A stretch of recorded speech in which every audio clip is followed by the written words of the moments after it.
7 o'clock. I will call this committee meeting of the Public Works and Public Utilities to order. Attendance been taken.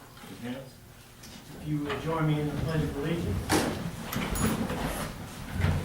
Pledge Allegiance to the flag of the United States of America and to the republic for which it stands, one nation, under God, indivisible, with liberty and justice for all.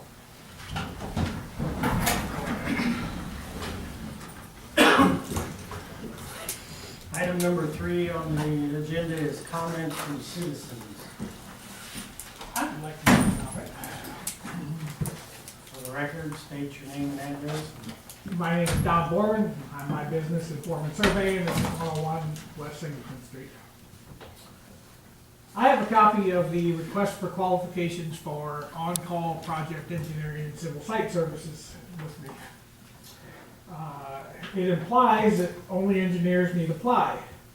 The second paragraph starts out, the city of Centralia, Missouri is inviting engineering firms to submit qualifications for professional services. And yet item 7 at the bottom of the page asks for surveying services. If any of these surveying services involve location of property lines, rights-of-way lines, or easements or require new descriptions for any of these, then the land surveyor must do that work.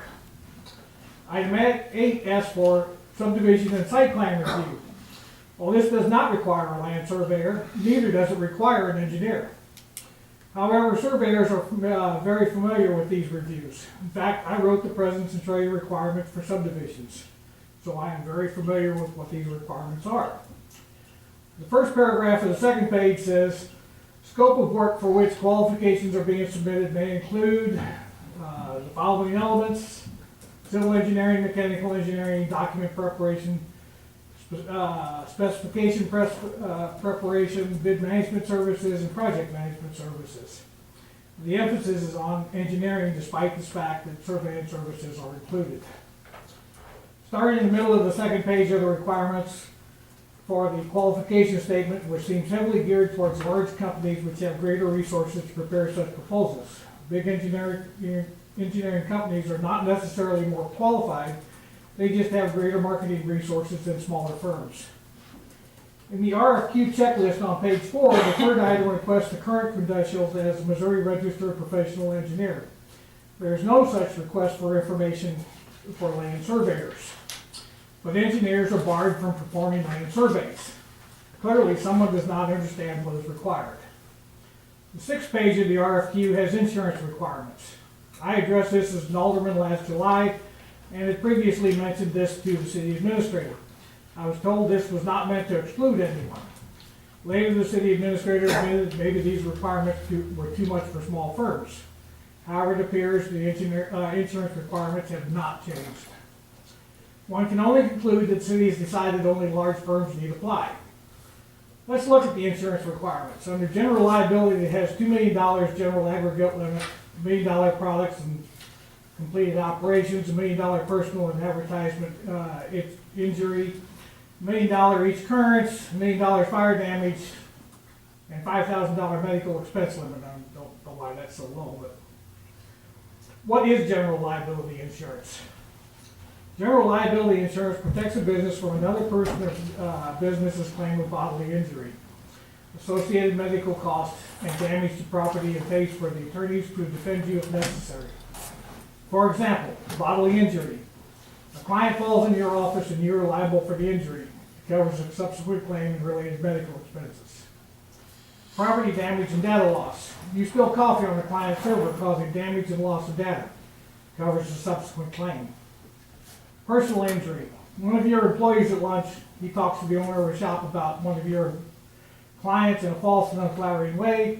The client learns of this discussion and sues for slander. It covers a subsequent claim. None of this has anything to do with what you do as a surveyor or as an engineer, by the way, which is specifically excluded from general liability. These limits may be too little for large companies, but they seem excessive for small surveying firms. Maybe a sliding scale would be better. Apparently you won't be considered if you don't meet the requirements. Why do I need $2 million for reviewing subdivision and site plans, or even for land surveying? I do carry $1 million policy. I don't know about what some of the limits are on the other stuff. But I wonder about this requirement.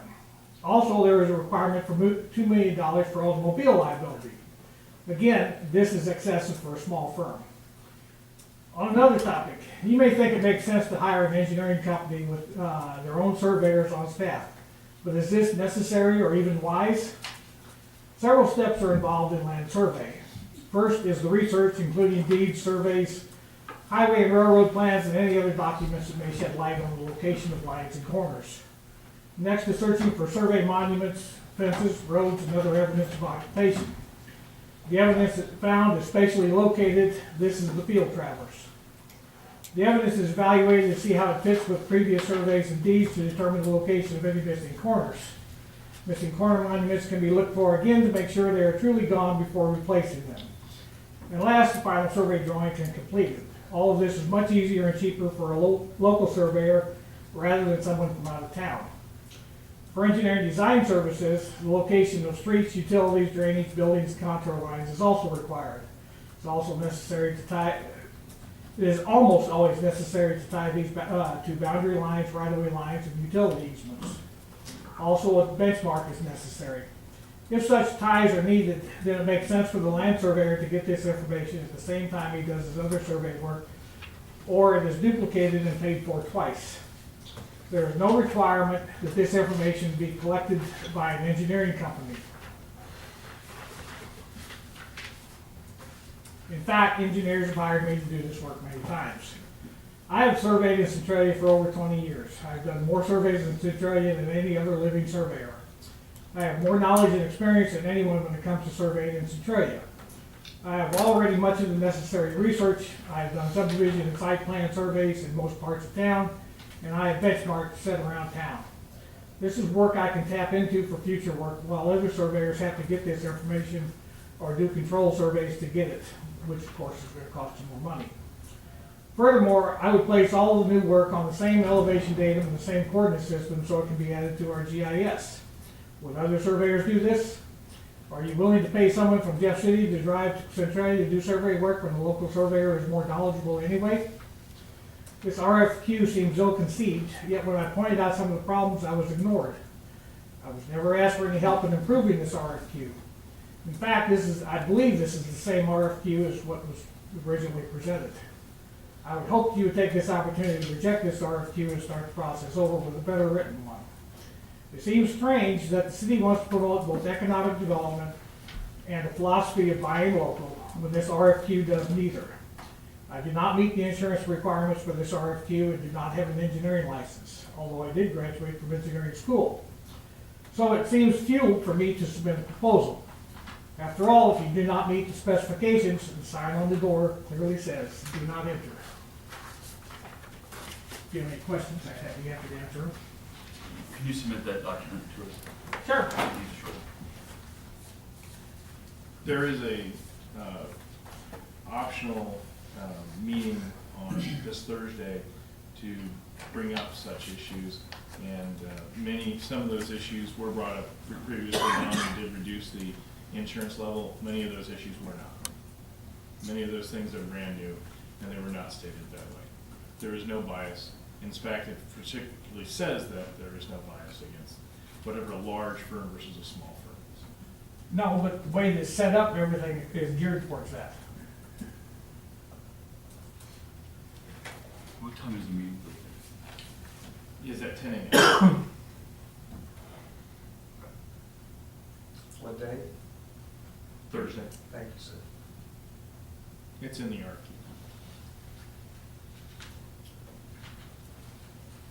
Any other comments? Any other comments from citizens? Thank you, Don. Item 4, electric department, there's an activity report in your packet. Anybody have any comments or questions on the electric department's activity report?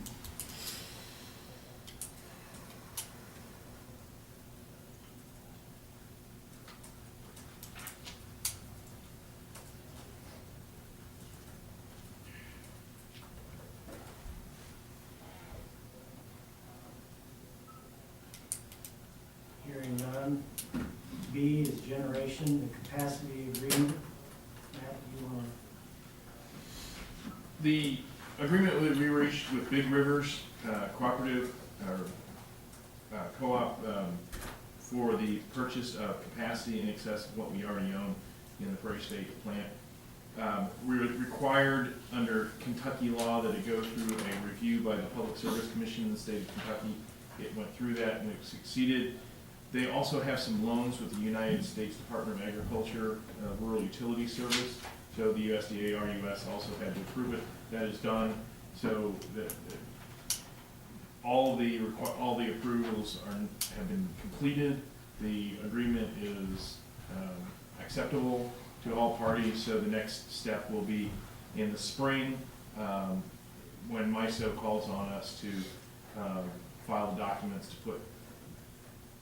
to put our capacity that we own up for auction so that we can buy out of Region 6. We're in Region 5, Big Rivers is in Region 6, and Prairie States is in Region 4. So when it's all said and done, we have the capacity we need, and if it works out the way it did this year, where 4, 5, and 6 all cleared at the same, in the auction, they all sold at the same price for capacity, it'll all be a wash, and we'll just get our capacity at the price that we agreed to. But the agreement has passed all the hurdles. There really wasn't any doubt of that, but I just want to let you know. Item C, distribution. We're continuing to move forward on the boring. We put in the conduit last year, and we're moving forward and getting all the pieces together. The proper pathway to get the conduit from the substation as we planned last year, in accordance with the 2008 plan by the HMG. Any other from the electric department? Everything going all right? Yeah. Good. Moving on, 5, Public Works. It's also an activity report.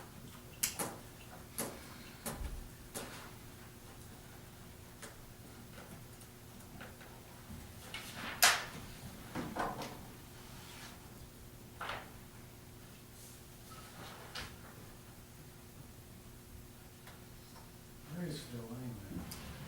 He's on vacation. Oh, okay. He didn't just forget. Any questions or comments on Public Works activity report?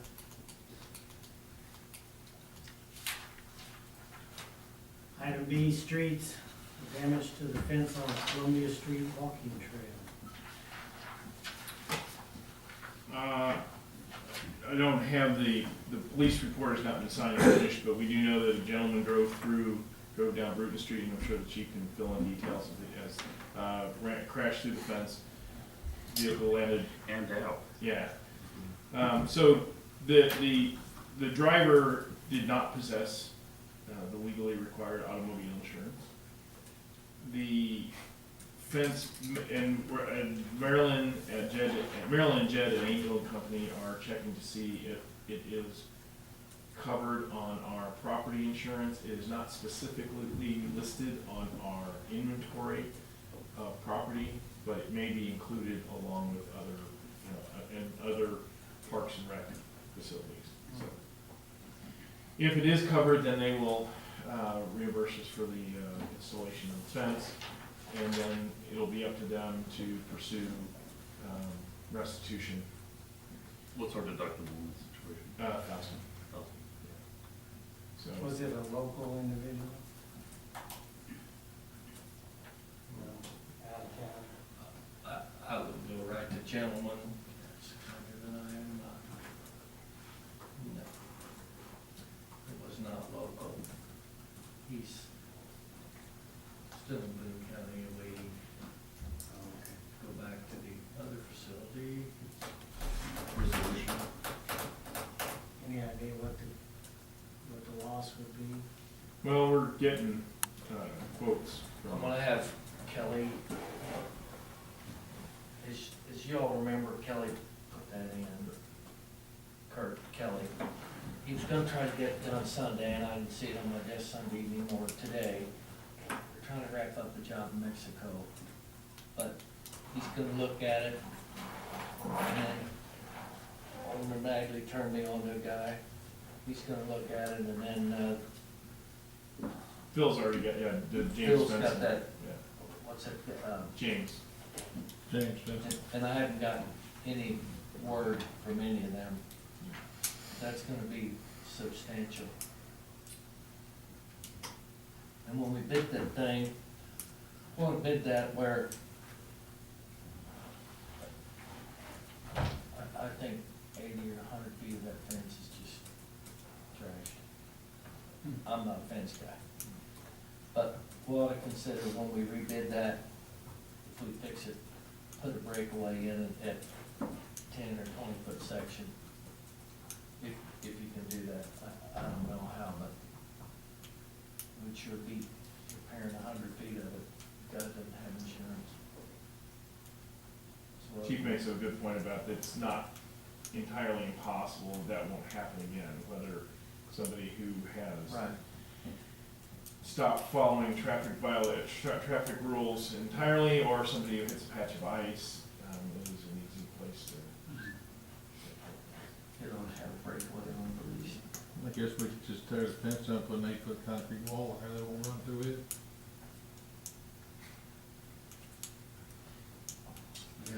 Well, there's a plan B, yeah. And thereby, somebody might argue that the design by the engineer was wrong, and that they should absorb the city should absorb the entire liability for a bad design, which could be a lot of money. Well, there's that, but we'll get the bids on it. Hopefully we'll have something by public safety meeting next Monday evening. Then you guys can cuss and discuss what you're gonna do with it, how you're gonna go about it. It's gonna be substantial, I think. Thank you very much. Moving on to sanitation, the shared solid waste services agreement. As much as a year and a half ago, I talked about the possibility of setting up, we already have a couple of places in the city where people are sharing a container, downtown particularly. There are some other places where Danes has recommended that more than one business could share a single container and make the trash collection more efficient. Actually keep rates down, maybe even lower rates for some of the businesses. We have a law, and I think it's a good one, and I don't want to change it, that says if you have water service, you have to pay for trash service. Otherwise, people will be setting out trash service and not paying for it, because it's almost impossible to keep track of it. This is sort of a compromise where if you have more than one entity, then they can work together. One company would be the lead company. They'd sign up for the dumpster. They would be charged the full rate, and with the full rate, which includes administrative fee. The other businesses would be just charged a $5 administrative fee because of the way Dane charges us. A 4-yard container is a 4-yard container, no matter how much trash is in there. The frequency, etc. It'll be in the agreement, draft agreement that's in there, and in the policy resolution. It's up to them how they split those costs. This came up about a year ago with Russ Green's downtown, Russ and Stephanie Green's property downtown.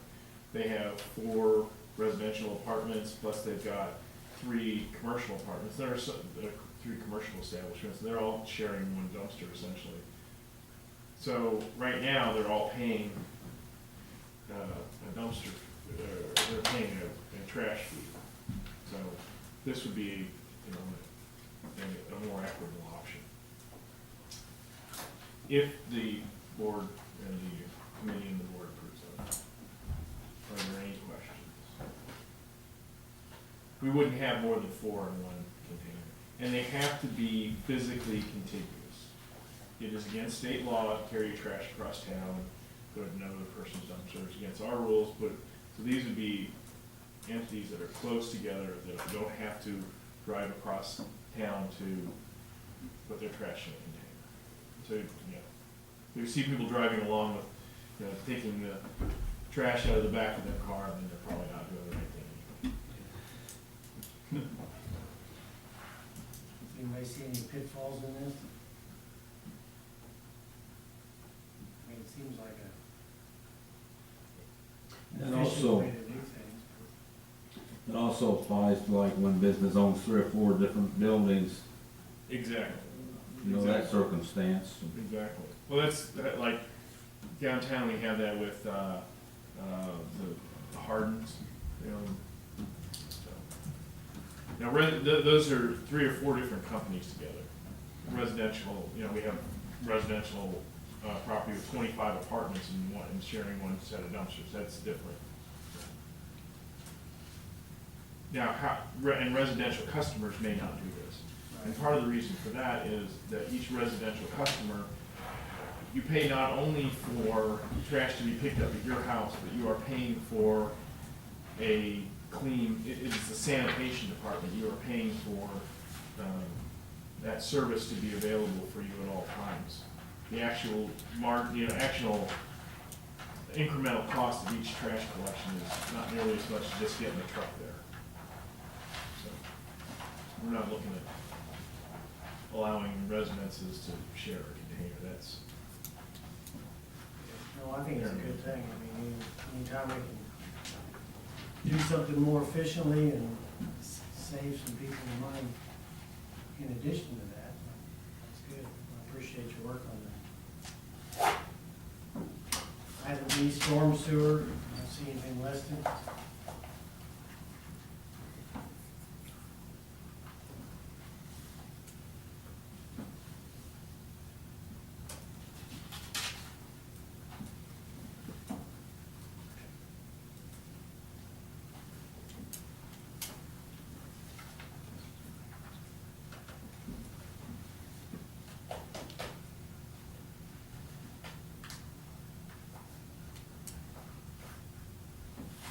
Nothing under storm sewers. No, I'm sorry, yeah. That's there was all nothing mentioned. Anything under other? No.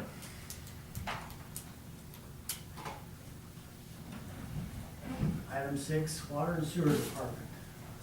Another activity report.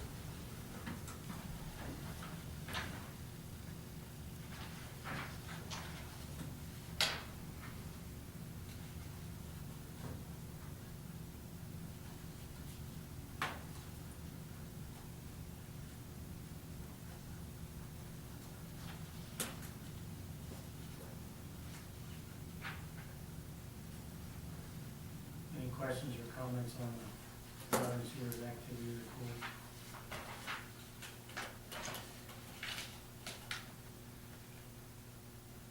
Mike, it was noted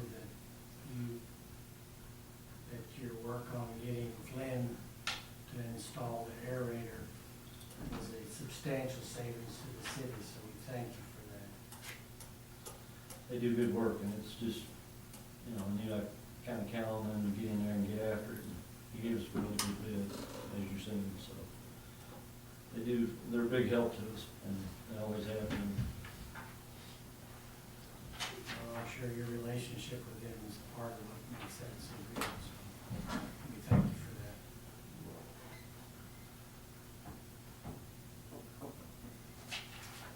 Item B, water aerator installation, and you want to talk about that, Amy?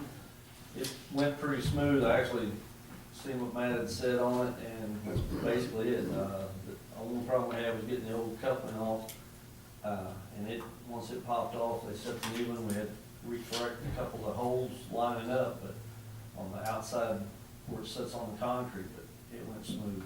And it's working great. Jeff and them got the blower hooked up for us, and appreciate their help on it. I think it was working later that day, wasn't you? Oh, yeah. Within the hour of having it set, we were able to have it hooked up. They temporarily hooked it up electric so we could start it up, and we were rolling. So it took us 5 months to get a contractor in one day to put the thing in. Good people are busy. Okay.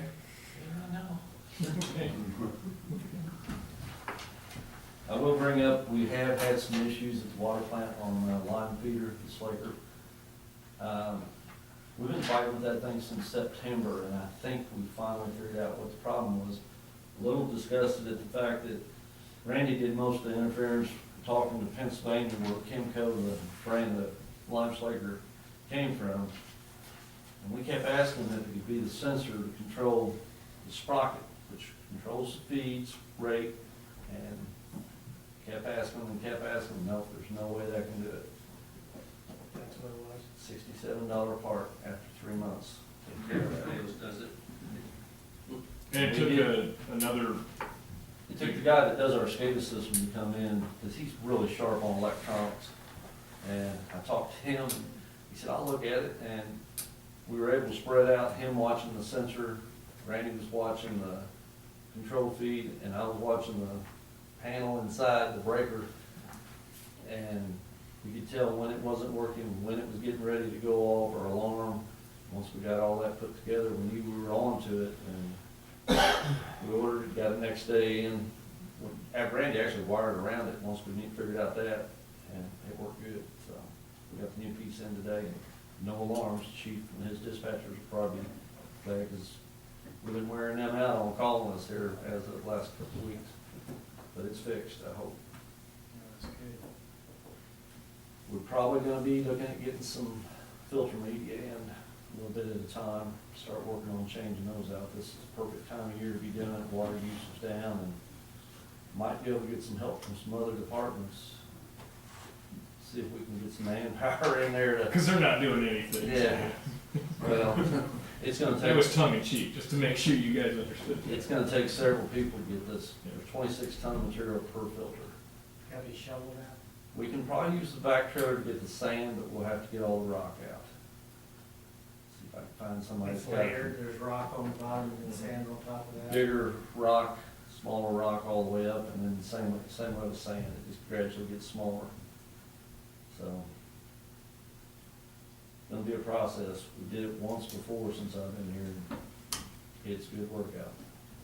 And the issues with the line the last couple of years have not made it, have accelerated the need to redo this, although it would have been eventually, had to be eventually. Yeah, but it's expanded our sand to the point we're not getting work through it, so. I think we're getting closer to figuring out what the excess part's coming from. The line feeder wasn't feeding consistent. That's what we found with it. It would feed, we normally run that thing on an average probably about 15–16% line feeder per hour. It would go for that for maybe 5 to 10 minutes, run up to 99 for a minute or two, and then drop back, and just kept doing that all day. Well, it started getting more separation, and that 99% was plugging up Slaker. Well, with that thing doing that, we would come in and have a whole pile of lime on the floor, and all that was feeding over to the filters.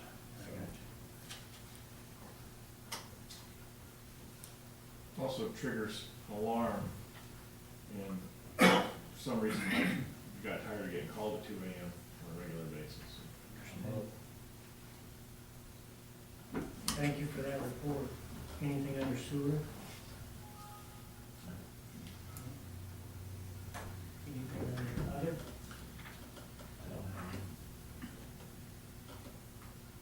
You? No, I'm just gonna put it under other. The A. Okay, we're there, other. Well, item A, Mr. Borman pointed out, we do have an engineering RFQ out there.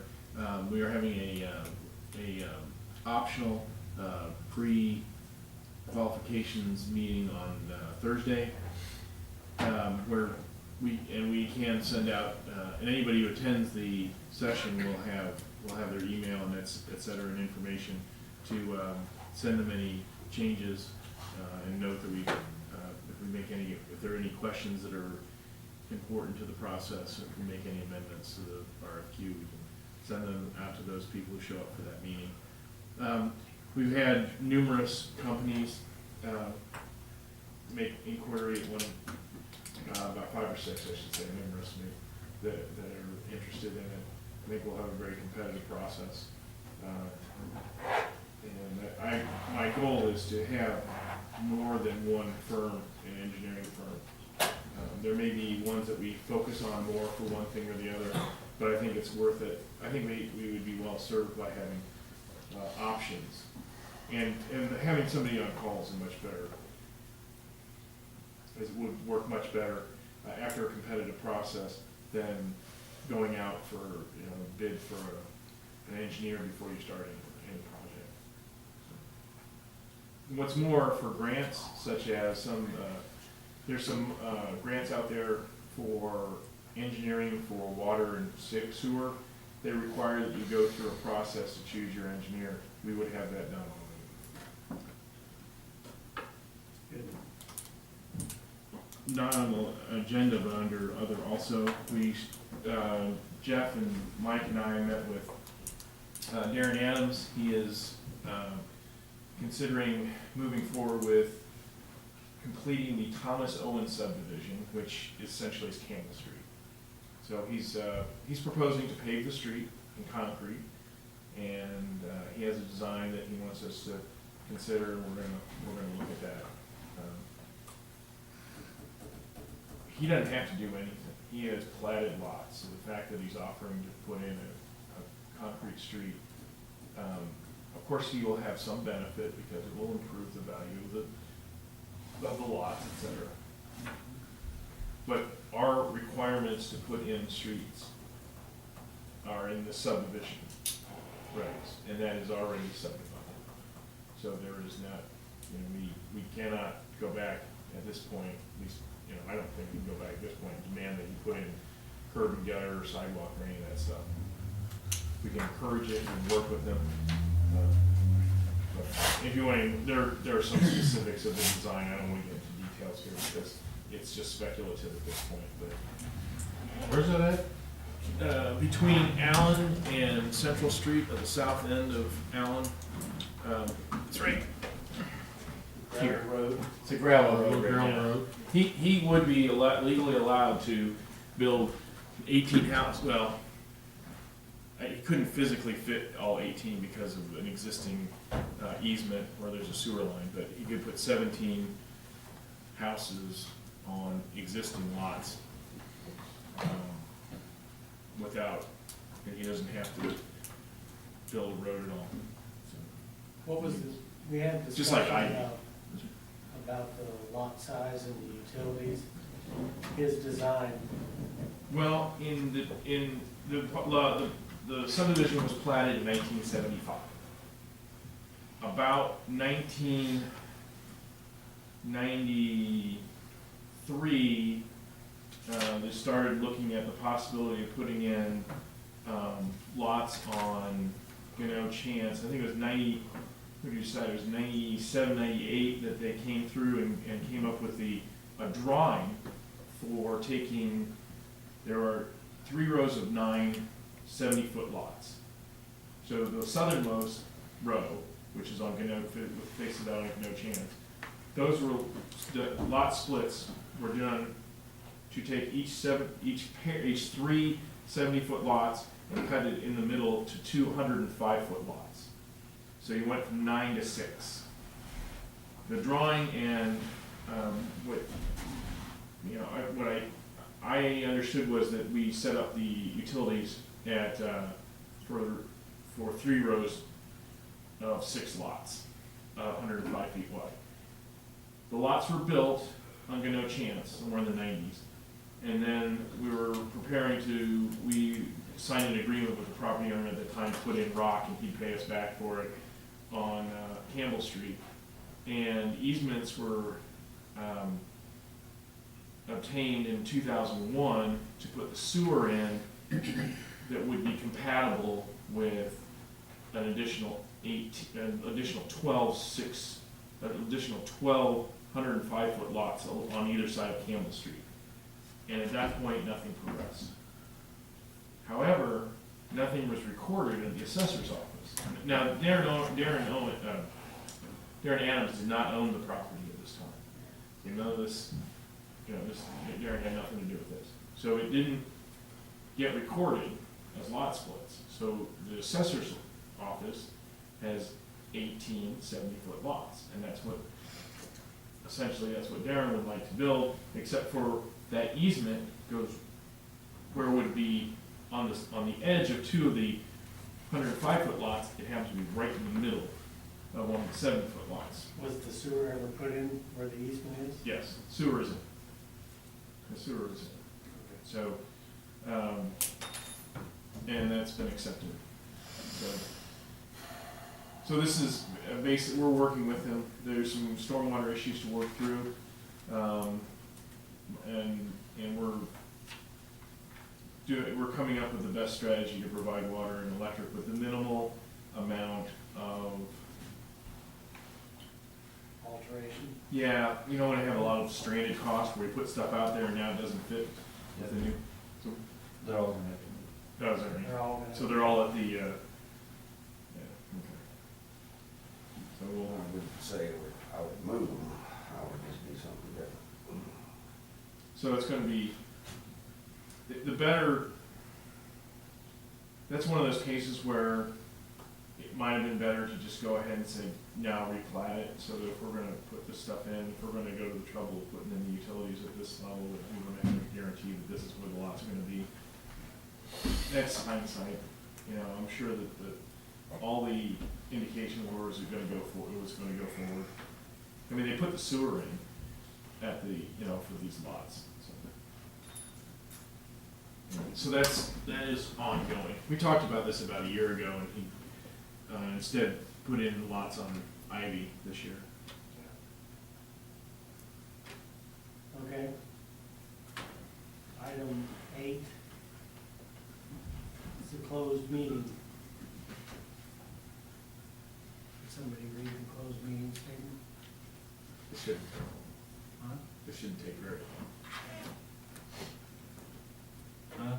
It's a closed meeting statement. I make a motion we go into closed meeting, and during the meeting, the Board of Aldermen would like to go into a closed session and hold a closed vote. And the purpose of such closed session and closed vote shall be for the leasing, purchase, or sale of real estate by a public governmental body, and where public knowledge of the transaction might adversely affect the legal consideration therefore. Such closed session and closed vote shall be provided for under section 610.0212 of the revised statutes of Missouri. There's a motion, we need a second. Second. A motion is second to go in closed meeting. All those in favor say aye. You need Roll call. Oh, roll call, okay.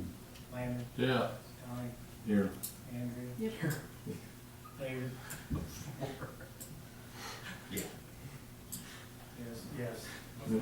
Was that a yes on that? Yes. Yes.